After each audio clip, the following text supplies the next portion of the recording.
some of you might know them. This is Yemisi, this is Mara, and this is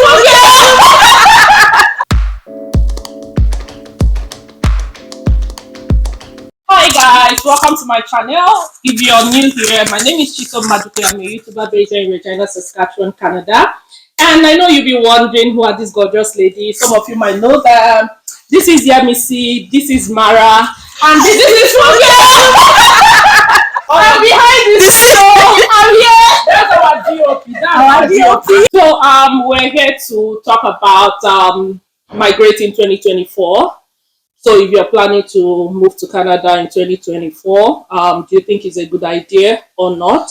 Yeah. So basically, of course, I'm a PR with family. I'm going to be sharing from that perspective. And let me see here, work permit. Yeah, I should be sharing from that. And of course, Mara.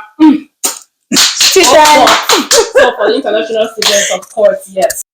Okay, guys, so I'm Mara Adibe. You guys probably know me or not, but I'm going to reintroduce myself in Chisom's channel. So I wanted to talk about my experience living here as a student and whether or not I think is still good enough or worth it to move to Canada in 2024 as a student. Well, my answer would be drum rolls, yes. I mean, that is my opinion. I think it's still worth it. But then again, it all boils down to why you want to move to Canada, the reasons behind the decision to actually move to Canada. So for me personally, I think moving here has been a blessing. It's been a good experience so far. Aside from the fact that in a couple of months, I'm going to be having my master's degree. Yeah! Which is definitely a dream come true, right? Or rather, it's going to be a dream come true for me. So it's a beautiful experience, but it doesn't come with its downs, honestly, because this is one thing that I was one information that I wasn't quite clear on before I moved here. So a lot of people had told me, oh, moving abroad, education is easy, you can do this and be working and all of that, in as much as we are doing it. But I'm just here to tell you guys that it is not easy. If you want to come here as a student, please prepare your mind mentally. And that is just the mental aspect of it. But also know that it is very, very expensive to school in Canada. How much costs money? Especially now, money. It costs a lot of money, honestly. And for the fact that we as international students, we pay like times 3 to times 4 of what domestic students pay is really mind blowing. So I think it's a good experience. I will do this again if I have the chance to. I will still, do that. But maybe when other people share their experiences, you might decide to also compare and see, okay, do I want to really move to Canada as a student and pay this tuition fee, or do I want to move to Canada as a permanent resident? But whatever route you decide to take, you have to be sure that you're qualified for any of them and put other things into consideration. Like we've said, the mental stress that comes with schooling here and also the financial stress that comes with it. So that's my idea, and I hope that it helps inform you. If you want more information about living here as a student, come to my channel. Yeah. So Mara, I have a question. Would you advise people to come as international student through maybe diploma? Is there like any difference, like going to the university, or maybe like acquiring just diploma? So like, what would you advise them? Okay, honestly, like it all depends on where you are at the moment, the level of education that you already have.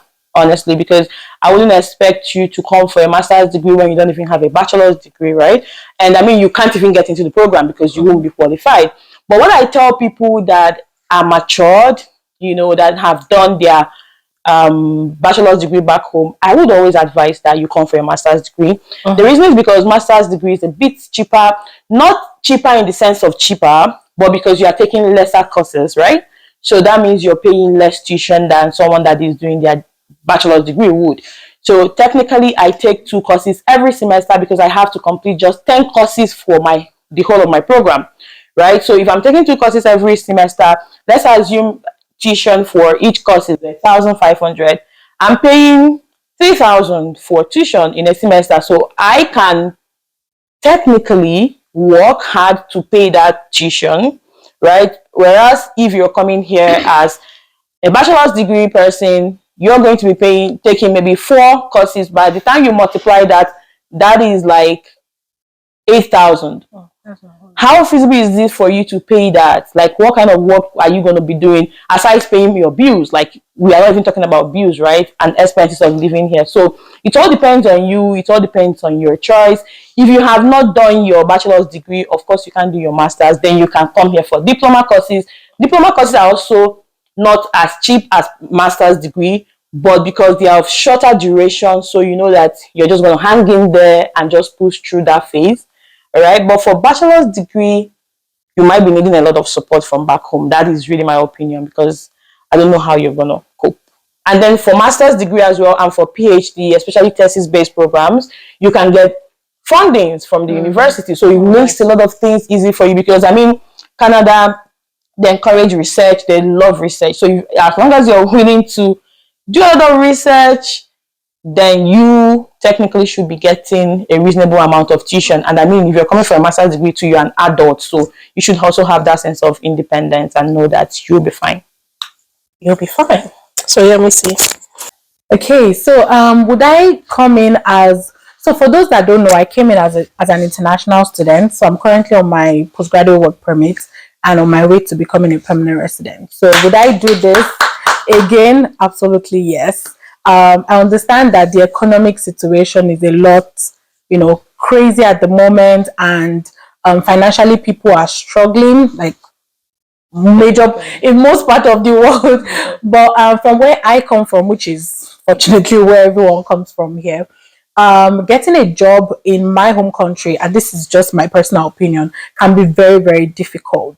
However, with my time being here, even as a student, I was able to get a part-time job that was able to help foot my living expenses and also, pay off my tuition fees to a large extent. Also now working, I have the option of either working in, like, still probably as a part-time worker or full-time. Like, there's that opportunity to work. So no matter how things are very difficult, even if you're working a minimum wage job, you can still foot your bills and still live on the average, like live a basic life, if you're not a spendthrift and if you're not the type that, your eyes are everywhere. Yeah. So for that alone, I'm really grateful. Also for the path to PR from work permit, there are different options for you to explore. So as an international student, I can decide to take up the PNP route. That's the provincial nomination pathway route. As a student, just have a permanent job. I'm talking about Saskatchewan now. So one of the requirements is have a part-time job or at least a 2 years term position. Be a graduate from the university here. I've lived here for 6 months, and you are able to qualify, for the route. Also, if it is for federal skilled workers program route, same thing. Having schooled here, I have points, that I'm able to, like, get a good number of points that count towards my permanent residency and all of that. So all of those things, just, they are attractive. They are like the good incentives that comes with moving down to Canada.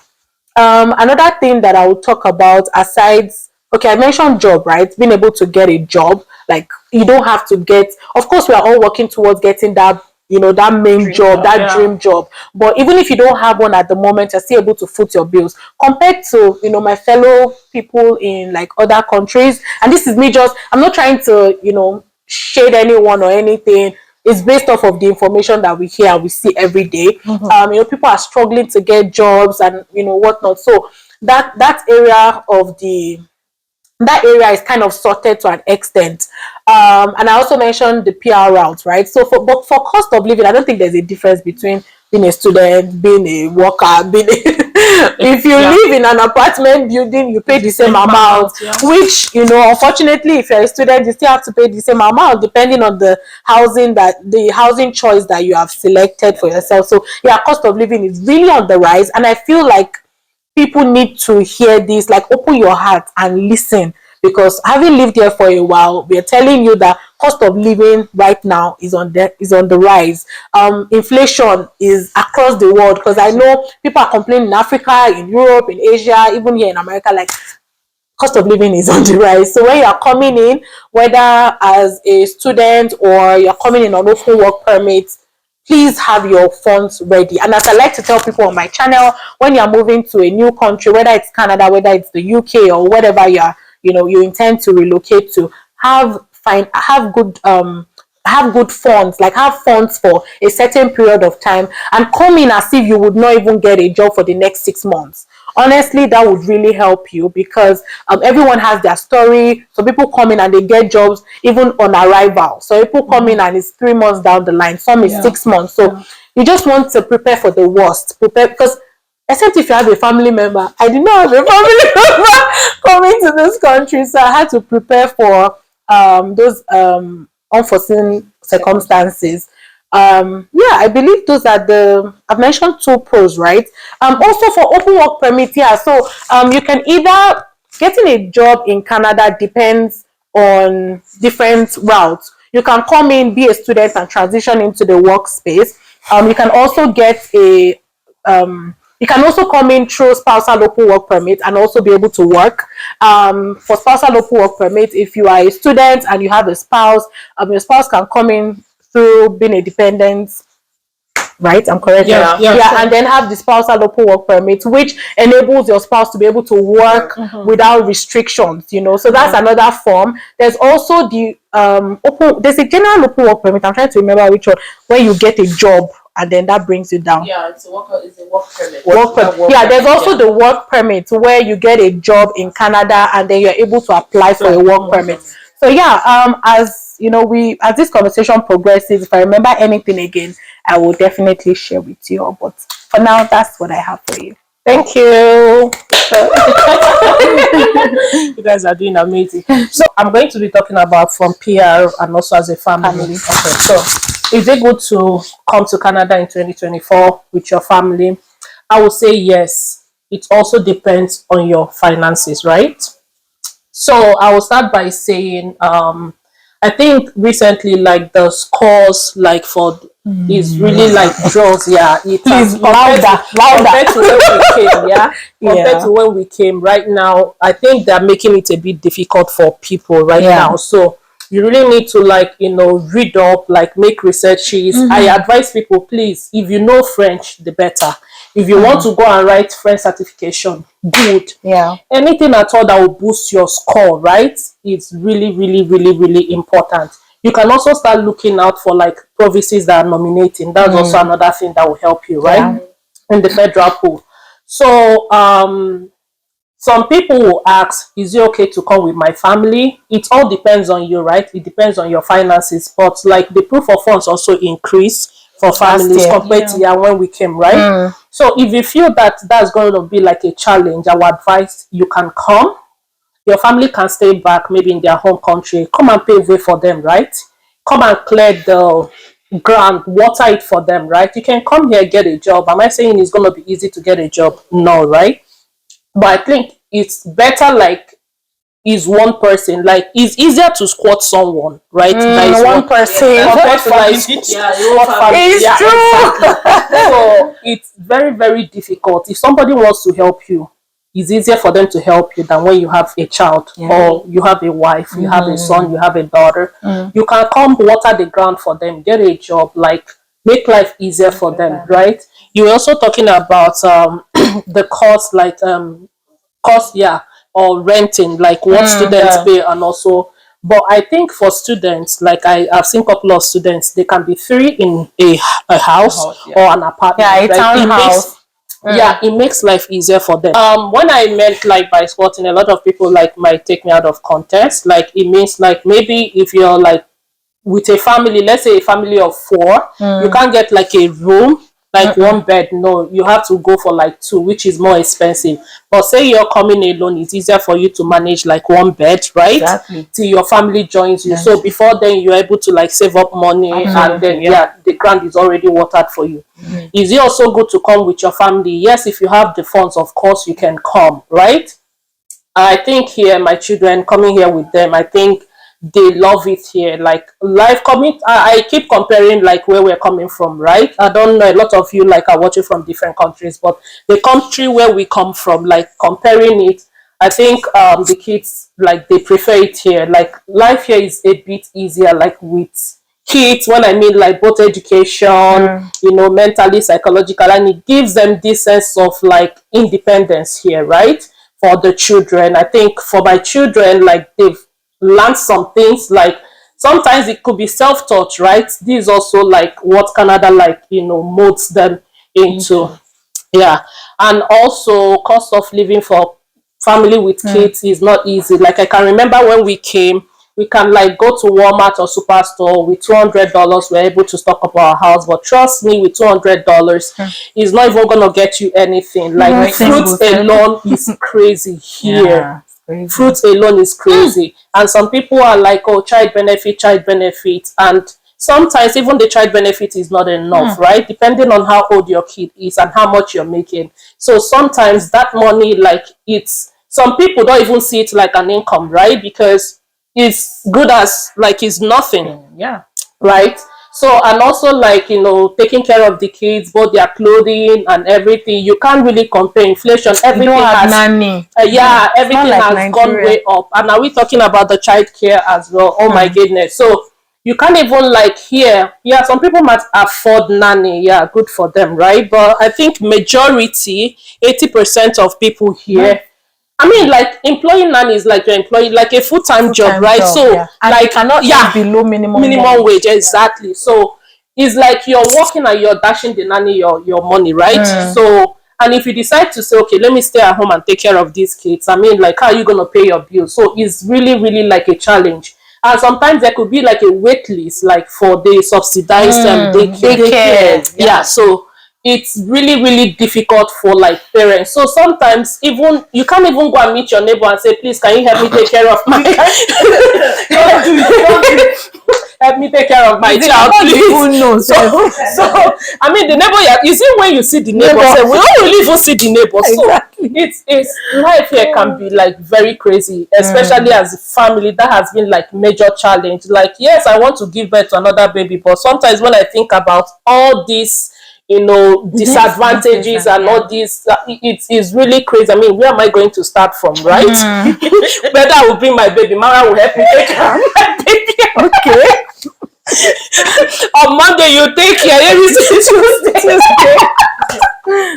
So yeah, it's really crazy here. But if it's something like you feel you can cope, if it's something you feel you can do, like it's not like for example, like some Indians, I think they do it. Like sometimes when they come, family, their wives might decide to stay back home to take care of their children while their men work.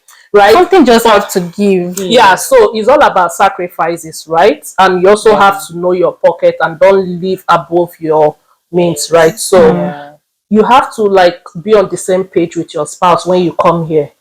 And I don't even want to go deep in like marriages, or I don't want to like go deep into I don't want to that story for another day for traditional husband.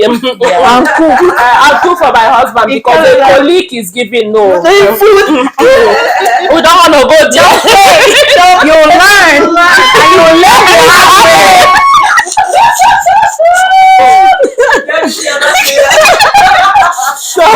learn. So you have to be on the same page, because if not carefully managed, Canada here can even destroy a lot of relationship, marriage, if not well managed, right? So it's something that it's worth trying, right? I mean, if we can do it, you can do it. So you just have to discuss between you and your spouse, make your researches. I noticed that people don't like to read, people don't like to research. You just especially our people. People don't like to read, people don't like to research. Like whatever you hear from A, you just jump to. You have to make researches yourself. A lot of people keep shouting immigration consultant. I would like tell you, we never used any immigration consultant. We did all our research ourselves. We read Naira Land, we asked questions, right? Before we even started this process. So don't just dabble into something and then you get stuck and you are looking for a way out. Don't get scammed, right? Do your researches, read up, do all the necessary inquiries, ask that immigration, try and find out if it's a legit person before you venture into that transaction. Yeah. And you can verify them as well. Yeah, they are verifiable too. Yeah, I wanted to say something that relates to working in Canada. So there's this trend, I think it has died down a little bit, but there has been this trend of you can get a job in Canada, like you can come into Canada as a visitor and then get a job. That is getting LMIA jobs. So LMIA jobs are labor market impact assessment jobs. Basically, they are jobs that are, how do we call it now? They are not open work permit, they are closed work permits. So if you are working for an employer, the employer would on your work permit, you have the employer's name on the permit, so you can only work for that permit for that employer. So I just want you guys to know that getting visitor visa to Canada can be very easy, very straightforward, but getting a job in Canada is not easy. Honestly, even people that are here on legal grounds, they are yet to get jobs. Like, it's not easy. So please, just don't fall for those videos, those lies that keep telling you come to Canada or visitor visa, you'll get a job. Come to Canada in 2 days. You see those videos? Yeah, so in 2 days you have seen on Facebook. Yes. Yes. In 2 days, come to Canada in 2 days. This lady that stays in Nigeria, I see her videos. Come to Canada in 2 days. Come to Canada And she's in Nigeria. You need to see the comment section. God bless you. See people crazy. How can I talk to you? Can I DM you? I think I've seen it in 2 days. Wow. Wow. Guys, don't fall for that. Don't fall. If it's that easy now, all my family members, they would have Be been here. So please, you guys, don't fall for it. Getting a job here at the moment is crazy, and then not to talk of getting a job, like getting LMIA jobs. But there are pathways that you can, go through. There's the Alberta nursing pathway that opened last year. It's currently opened again. They will give you LMIA, they'll give you provincial nomination, and you will come in through that provincial nomination. So you are coming in as a permanent resident, just that you are coming in directly as a nurse. So that's for that pathway. There are a lot of pathways that you can check. A lot. Because this year Canada is looking at welcoming 450,000 people. I think 450 or 485,000 this year. Next year is 500,000. Yeah, so Canada is open to welcoming a lot of permanent residents, but please, you have to do it the right way. The right way. Yeah. Also, I wanted to speak on cost of living. Well, I can't speak for being a family, but I can speak for being I can speak for international students and also people coming on work permit or transitioning from being a student to a worker.